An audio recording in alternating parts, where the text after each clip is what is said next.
Então, pessoal, todos bem? Sejam todos bem-vindos ao seu curso de segunda fase da PGM João Pessoa. Inicialmente, eu quero parabenizar a todos os que foram aprovados na primeira fase. A prova não foi uma prova difícil, ao mesmo tempo que não foi uma prova fácil.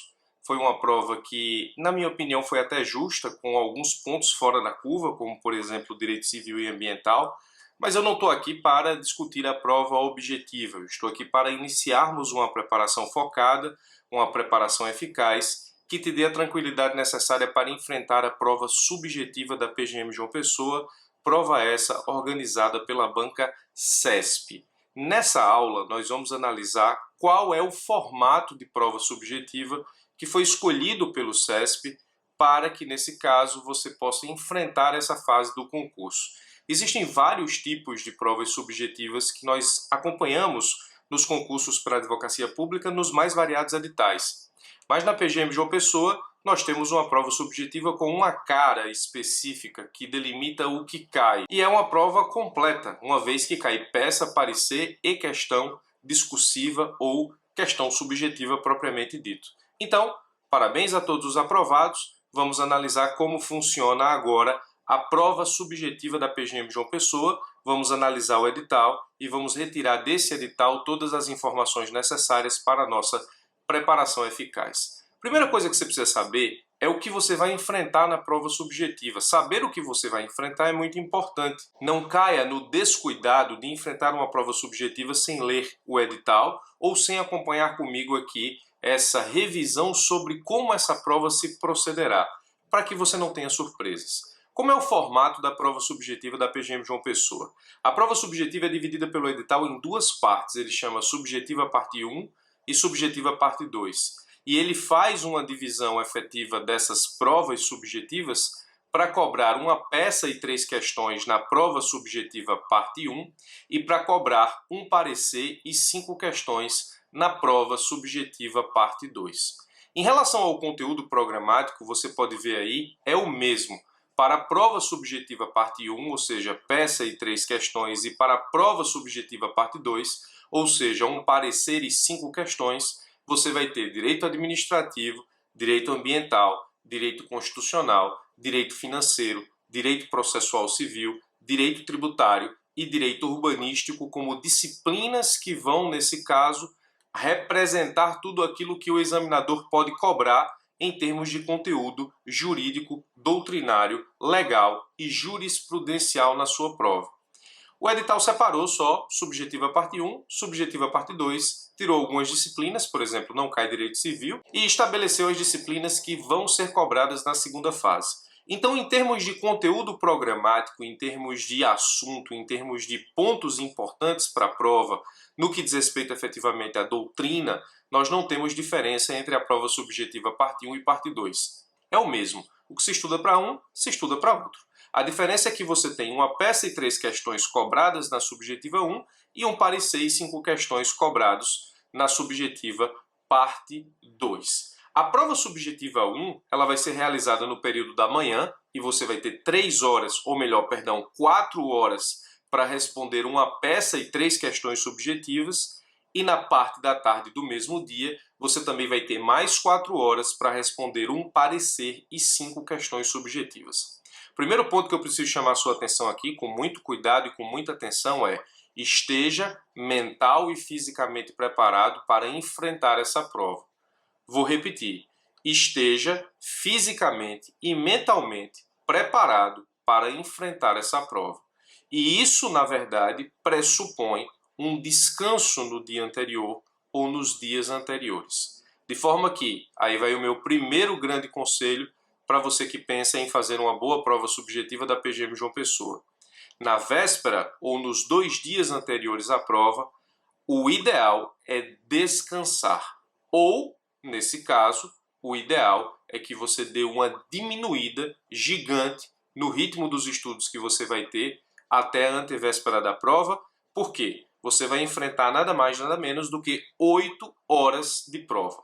4 horas de manhã, 4 horas à tarde, 4 horas uma peça e 3 questões, 4 horas um parecer e 5 questões. Deixe-me dar uma outra notícia. Normalmente esse tempo é pouco, é pequeno. para que você possa desenvolver tudo o que você gostaria numa prova subjetiva. Normalmente falta tempo para que você possa colocar em prática, ou seja, escrever e entregar para o examinador uma prova, aquela que pelo menos você pensou, idealizou antes de começar a escrita. Então você precisa administrar o tempo, você precisa, nesse caso específico, estabelecer como isso vai ser construído na prática, e para isso você precisa estar descansado e, de preferência, não ter feito nada no dia anterior. Muita gente me reclamou, alguns dos meus alunos, que estavam cansados na prova objetiva da PGM João Pessoa, e isso se deu, obviamente, pelo fato de estudarem até o último minuto na véspera da prova, ou seja, no dia anterior. O dia anterior é um dia para você se acalmar, é um dia para você ir no cinema, é um dia para você, nesse caso, desacelerar, é um dia para você clarear a mente para que você possa cobrar dela no dia posterior. Não faz muito sentido estudar até meia-noite do dia anterior de uma prova, porque ainda que você tenha a sorte, e é de fato sorte, de revisar alguma coisa que esteja ipsis literis na sua prova sendo cobrada no dia posterior, o cansaço mental, o cansaço físico que você precisa estabelecer para que essa revisão aconteça de véspera ou nas vésperas da prova não compensa o eventual conteúdo que você vai encontrar na prova no domingo ou na data da prova, tendo estudado no dia anterior. Então, por favor, se você é meu aluno, se você confia nesse trabalho, confie também nas minhas dicas e nos meus conselhos. Na véspera da prova, não estude até meia-noite. Na verdade, eu até preferiria que você não estudasse absolutamente nada no dia que antecede a prova da segunda fase da PGM João Pessoa. Não vai adiantar muito e o cansaço físico e mental acumulado pode comprometer o teu desempenho na prova, valendo no dia, porque você vai ter somente uma maratona de 8 horas, 4 horas de manhã e 4 à tarde, para enfrentar uma prova que vai te entregar certamente um nível de dificuldade elevado em uma peça, um parecer e 8 questões subjetivas. Muito bem, prova subjetiva 1 pela manhã 4 horas, prova subjetiva 2 à tarde 4 horas. Quanto vale essa prova? O edital é claro ao estabelecer que essa prova vale 100 pontos. 100 pontos distribuídos da seguinte forma: a peça processual ela vale somente 30 pontos, o parecer vale 30 e você tem cada questão subjetiva valendo 5 pontos. São 8 questões subjetivas, 8 vezes 5, 40, 40 mais 60, somando peça e parecer, você tem os 100 pontos da prova. Então, os pontos são distribuídos de uma forma até justa. A peça e o parecer, por se equivalerem em termos efetivos de importância para a advocacia pública, acabam nesse edital tendo a mesma pontuação. A gente tem alguns editais em que o parecer vale um pouco menos, porque o parecer tem uma estrutura já fixa.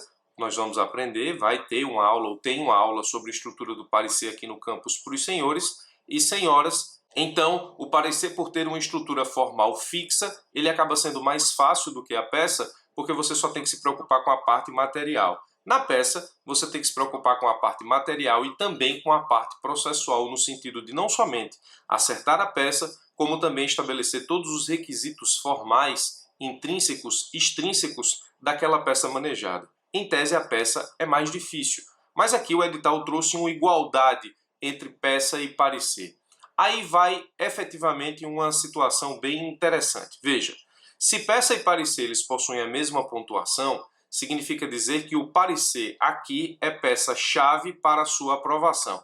A peça também, obviamente, mas, neste caso, o parecer bem feito vai te garantir algo próximo dos 30 pontos. A peça depende do que cair. Se ela for fácil, se ela for difícil, se você souber todos os requisitos, se você souber todos os requisitos intrínsecos, extrínsecos, formais, ou seja, do manejo da peça. Nós vamos estudar várias peças nesse curso. Os senhores perceberão que as coisas nem sempre são fáceis em termos de acerto da peça processual.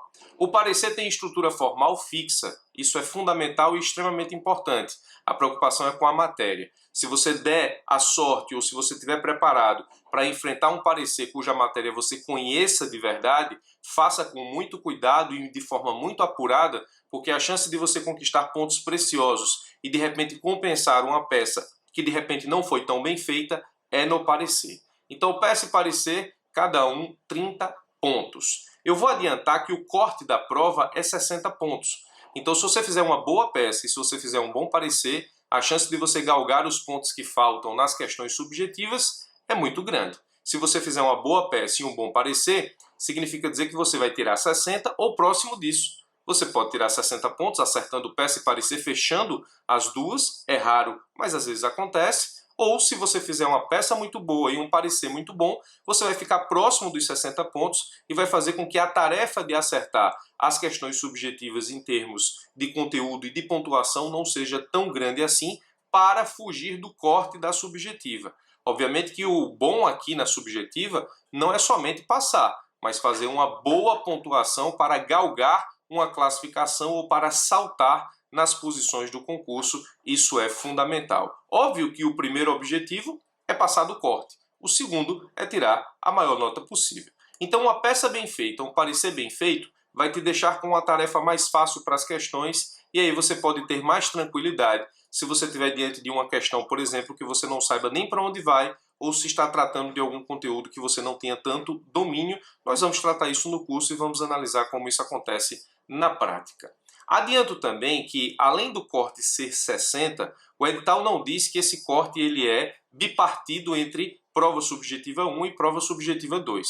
O corte é único. A prova é dividida em duas, peça e 3 questões, parecer e 5 questões, mas o corte é único, de forma que você não tem que acertar um mínimo por prova subjetiva parte 1 ou parte 2 para poder passar.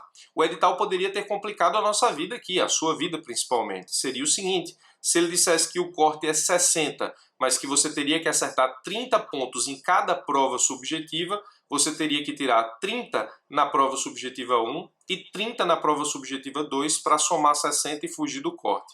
Imagine a seguinte situação: na prova 1 você tem 30 pontos de peça e você tem 3 questões subjetivas. Você tem 45 pontos em jogo. Se você tem 45 pontos em jogo e o corte daquela prova subjetiva 1 se ele fosse estipulado em 30 pontos, nós teríamos um corte extremamente aí leonino para que você pudesse, nesse caso específico, passar pela parte subjetiva 1. Na prova subjetiva 2, você tem 5 questões subjetivas e você tem um parecer de 30 pontos. Então, 5 questões subjetivas, 5 vezes 5 dá 25, mais 30, 55, somado aos 45 da prova subjetiva 1, formaria os 100. Se o edital dissesse que você tem que tirar 30 pontos em cada prova subjetiva, nós teríamos um corte muito mais difícil do que simplesmente acertar 60 pontos na peça como um todo. Então, nesse ponto, o edital foi muito bom, porque se você tirasse 55 pontos na prova subjetiva 2, acertando parecer e todas as questões subjetivas, e tirasse só 5 pontos na peça subjetiva 1, se o corte lá fosse 30, você estaria fora do concurso. Na situação atual, não. Basta com que você tenha 60 pontos em relação à prova como um todo. Essa informação é importante, você não precisa se preocupar com o quanto você vai acertar em cada prova subjetiva em termos de corte, desde que a soma deles seja 60. Então, peça 30 pontos, cada questão subjetiva 5 pontos. No domingo pela manhã, na prova pela manhã, você vai ter, então, 30 mais 15, 45 pontos em jogo. À tarde, você vai ter 30 mais 25, 55 pontos em jogo. A quantidade de pontos do período da tarde é maior do que do período da manhã. Então, em tese, você precisa ter mais cuidado à tarde do que pela manhã, você precisa ter uma atenção maior naquilo que você tem mais pontos sendo disputados e distribuídos pela prova. É curioso porque à tarde, obrigatoriamente, vai ser o período em que as pessoas estarão um pouco mais cansadas, porque já terão enfrentado 4 horas de prova pela manhã. Então, entre o intervalo manhã e tarde, dá uma arejada na cabeça, não come nada pesado, fica de boa, de preferência faz alguma coisa para relaxar naquele intervalo, não se compara com ninguém, não discute a prova da manhã, porque efetivamente vai ter alguém que tenha respondido alguma coisa diferente do seu, ou da sua resposta, da sua produção intelectual na prova. Isso vai te deixar estressado, estressada, porque você vai achar que errou e nem sempre isso é verdade. Então, não comenta a prova de manhã, de preferência fica entre amigos ou com família, não discute a prova pela manhã, pelo amor de Deus, almoça, areja a cabeça, zera, vira a chave, a prova pela manhã passou, agora é a prova à tarde, inclusive a prova à tarde com mais pontos a serem disputados. Muito cuidado com isso. Não se estresse entre um período e outro, por favor. Isso pode comprometer a parte da tarde, e a parte da tarde você tem mais pontos sendo distribuídos em relação à parte da manhã. Muito bem. Um tópico importante no edital sobre a prova subjetiva diz respeito à consulta. E aqui eu gostaria de ler com os senhores duas passagens, dois tópicos do edital que são importantes para que você possa ter em mente o que pode e o que não pode fazer quando o assunto é consultar.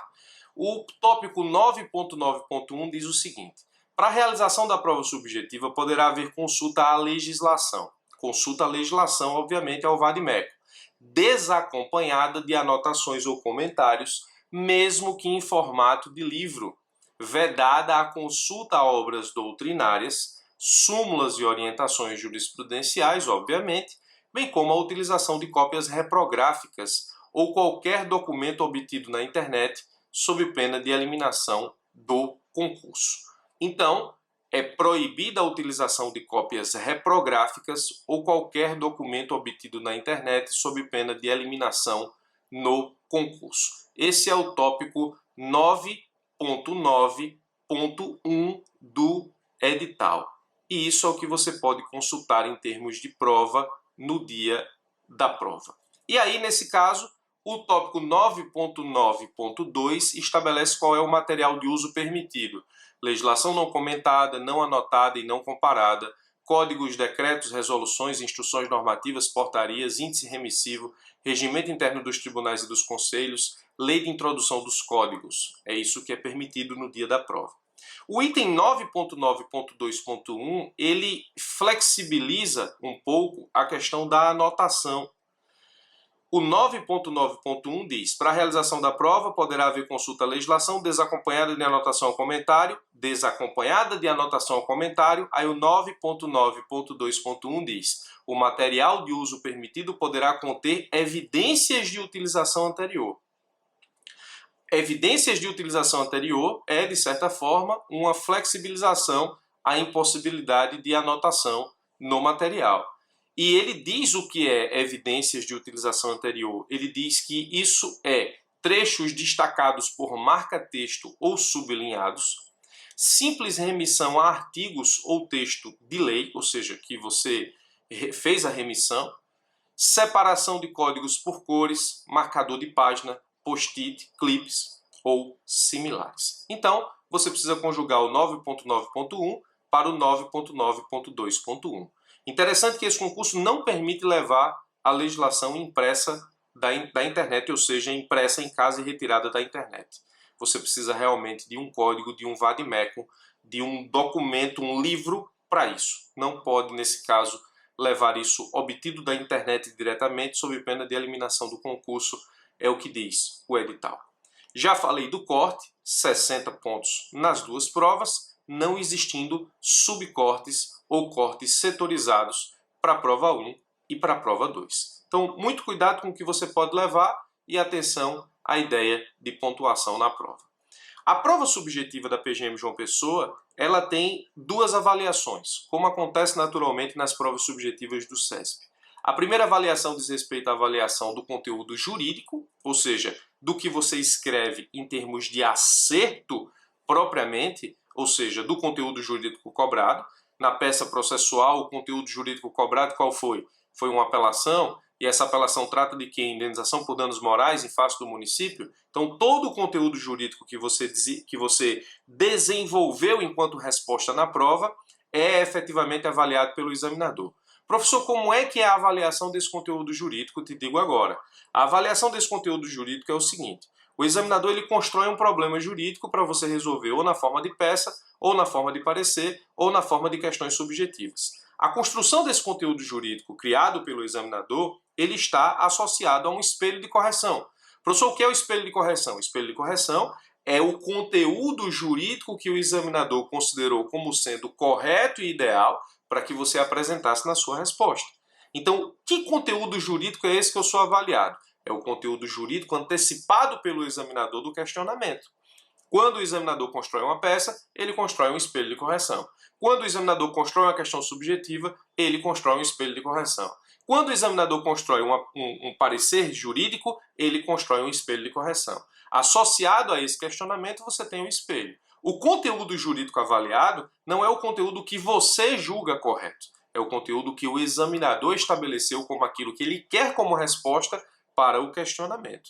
E por que é assim? Porque a prova é subjetiva e o subjetivismo da prova decorre da necessidade de uma construção individual de resposta, mas a prova é subjetiva na aplicação, não na correção. As provas subjetivas, elas são subjetivas quando aplicadas, mas são objetivamente corrigidas. O que são provas objetivamente corrigidas? Provas objetivamente corrigidas, nesse caso, é aquela prova que vai ser corrigida a partir de um espelho prévio de correção, onde o examinador estabeleceu de forma isonômica aquilo que ele quer como resposta ideal. O examinador não vai te pontuar por caligrafia bonita ou feia. Ele pode até te excluir do concurso se ele não entender efetivamente a tua caligrafia, se ele não conseguir corrigir. Ele não vai ficar decifrando hieroglifo na prova. O examinador não faz isso, ele não tem essa paciência, obrigatoriamente. O examinador não é um professor de curso que vai ler a tua resposta com cuidado para apontar eventuais erros. O examinador está ali, como o próprio nome diz, para te examinar. Ele vai, nesse caso específico, saber se ele pode ou não distribuir os pontos para você de acordo com a sua resposta. Então a prova é subjetiva, mas tem correção objetiva. E o que isso quer dizer? Quer dizer que o espelho de correção é o que vale nesse momento. Qual é a sua tarefa numa prova subjetiva? A sua tarefa numa prova subjetiva é demonstrar conhecimento necessário para acertar o espelho de correção. Essa é a sua tarefa. Então, de alguma forma, se você conseguir antever o que o espelho de correção vai trazer como resposta, vai trazer como padrão de resposta, se você conseguir identificar isso antes mesmo de construir a sua resposta e já construir a sua resposta com uma ideia de entregar para o examinador, facilitando inclusive a correção dele, aquilo que se encontra no espelho de correção, vai ser muito bom para você e certamente você vai ter uma nota alta, uma pontuação equivalente efetivamente à necessidade de passar e não somente à necessidade de alavancar na classificação. Antever o espelho de correção não é fácil, mas também não é impossível. É uma tarefa que a gente consegue fazer aqui nos cursos de segunda fase da EBEG, com a minha ministração, com a minha experiência, e é uma coisa que você vai pegando com o tempo, melhor dizendo, é uma espécie de jogo de xadrez, onde você meio que antecipa as jogadas do seu oponente, de tanto jogar e de tanto saber efetivamente como aquele oponente se comporta naquelas situações. Isso requer estudo, isso requer cuidado, isso requer prática e isso requer, nesse caso, experiência, que é tudo isso que eu pretendo demonstrar e oferecer para vocês, como sempre faço, nos cursos de segunda fase da escola. Muito bem, a avaliação do conteúdo jurídico se dá dessa forma. A avaliação do conteúdo jurídico, ele vai te entregar uma nota. Então vamos analisar a hipótese de uma questão subjetiva. Ele pergunta alguma coisa lá sobre, sei lá, intervenção anômala, sobre suspensão de segurança, sobre improbidade. E aí ele pede 4 pontos no espelho de correção. Para deixar matematicamente justinho, ele pede 5 pontos no espelho de correção. Ele falou lá sobre improbidade e o espelho de correção tem 5 pontos para que você possa responder. E esses 5 pontos são as avaliações objetivas da resposta. Você acertou os 5 pontos, então você tem nota 5, conteúdo jurídico ok. O problema é que a sua nota não é composta apenas de conteúdo jurídico, ela é composta de conteúdo jurídico e também de conteúdo do domínio, ou melhor, do domínio da língua portuguesa, ou seja, de como é que você vai se expressar em termos de língua culta escrita. E aí, o que é que acontece? Todo ponto que você conseguiu na parte do conteúdo jurídico, ele soma o ponto inteiro em relação à nota da prova. Ou seja, questão subjetiva vale 5, acertei todo o conteúdo jurídico, tirei 5. E agora, o examinador ele vai corrigir a língua, ou seja, a forma como você escreveu, e se você errou alguma coisa, ele vai retirar pontuação das construções gramaticais erradas que você aplicou na prova. Bom, professor, para que eu faça uma boa prova subjetiva, eu preciso de um curso de português? Não, você não precisa de um curso de português. Nem dá tempo, efetivamente, você fazer um curso de português até a prova subjetiva da PGM João Pessoa. O que é que eu recomendo? Ora, você sabe escrever, você é formado, você já passou por todas as fases necessárias ao conhecimento da língua e a sua expressão tanto verbal quanto escrita. Qual é a chave e o segredo nesse ponto? Ora, se é você quem vai escrever a resposta, a chave, o segredo e a dica e o conselho principal é: não construa, neste caso, frases, parágrafos ou não apresente construções gramaticais sobre as quais você tem dúvida acerca da utilização de determinada técnica ou regra da língua gramatical. Se você, nesse caso específico, vai construir sua resposta, escreva de forma culta, mas escreva de forma simples. Você não vai impressionar o examinador utilizando palavras difíceis, construções gramaticais difíceis, que pode fazer com que você erre uma concordância, erre uma vírgula, erre a utilização de uma crase, que te faça perder pontos nessa prova. Não é assim que funciona. Construa palavras ou frases simples. Utilize palavras simples na construção dessas frases, para que você passe ao seu examinador o conhecimento jurídico necessário a acertar o conteúdo jurídico, demonstrando domínio sobre esse conteúdo. A parte do português, a parte da língua, ela não vai te dar ponto nenhum. Ela vai retirar ponto se você errar. Então, a prova não é questão subjetiva, 4 pontos domínio jurídico e 1 ponto português se você escreveu bem. Não. A prova é 5 pontos de conteúdo jurídico e ele vai tirar pontos se você escreveu errado. Então o segredo não é impressionar o examinador com a escrita, é simplesmente não escrever nenhuma construção gramatical equivocada para que isso não gere retirada de pontos. E por último, um detalhe bem importante desse concurso é que a nota na prova subjetiva é o primeiro critério de desempate depois da idade. Então se você empatou com alguém em pontos nesse caso, o primeiro critério de desempate é a idade. Se você empata na idade, o primeiro critério de desempate é a prova subjetiva ou a nota da prova subjetiva. Bom, esse foi o resumo de como a prova subjetiva, destacando a prova subjetiva do edital, do CESP PGM João Pessoa, como ele é apresentado para os senhores e quais são as principais preocupações que os senhores devem ter na prova subjetiva da PGM João Pessoa em termos formais. Óbvio que eu vou pegar todas essas características de análise de prova, vou aplicar ao nosso curso para resolver peças, pareceres e questões subjetivas nos moldes do que está sendo efetivamente determinado pelo edital, para que a gente possa simular a prova real, para que a gente possa treinar a prova real, para que a gente possa aprender de alguma forma a antever esse espelho de correção, para que a gente possa treinar efetivamente a forma de redigir de forma correta, tanto juridicamente quanto gramaticalmente, embora não vai haver correção gramatical, mas se eu encontrar nas correções alguma construção complicada, eu vou chamar a atenção, embora não vá fazer a correção gramatical, não sou professor de língua portuguesa, mas sei identificar quando existe alguma construção errada e o segredo é não complicar. Então, eu vou no curso tratar do nosso curso de segunda fase para que a gente treine exatamente como a prova nos requer, porque treinamento de guerra exige, nesse caso, a mesma seriedade que se enfrentará numa guerra. É assim que funciona o curso da escola, é assim que funcionam os cursos de segunda fase que eu preparo aqui na escola de peças, pareceres, questões subjetivas para a advocacia pública. Agradeço a confiança em mim depositada e aguardo todos para os próximos passos do nosso curso da segunda fase PGM João Pessoa, para que os senhores possam não ter surpresas na prova.